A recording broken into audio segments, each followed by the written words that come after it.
યુનિવર્સિટીની પોલિટેકનિકમાં અધ્યાપક નિમણૂકને લઈને સેનેટ સભ્યોએ પોલખોલ કાર્યક્રમ હેઠળ આરોપોનો આક્ષેપો ચલાવ્યો હતો।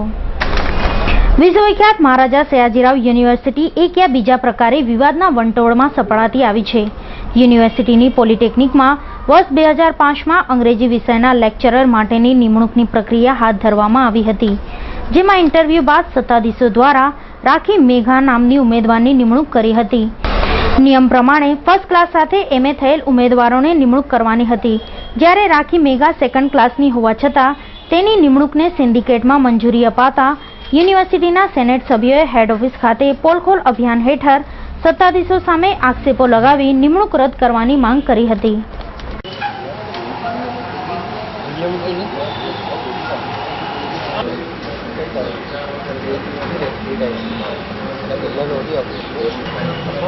મહારાજા સયાજીરાવ યુનિવર્સિટીમાં જે રીતે યુનિવર્સિટી સત્તાવાળાઓ દ્વારા ભ્રષ્ટાચાર અને વહીવટ જે ચલાવવામાં આવી રહ્યો છે, જેના કારણે યુનિવર્સિટીમાં શિક્ષણનું સ્તર નીચે ગયું છે। આ યુનિવર્સિટીનો સમગ્ર દેશમાં 76મો ક્રમ મળ્યો છે। શિક્ષણિક ગુણવત્તાના નામે ખૂબ મોટા પાયે ભ્રષ્ટાચાર અને જેના કારણે વિદ્યાર્થીઓને સહન કરવું પડે છે અને વડોદરા શહેરની ગૌરવ ગણાતી વિશ્વમાં ખ્યાતિ ધરાવતી યુનિવર્સિટી આજે એક નિમ્ન કક્ષાએ પહોંચી ગઈ છે।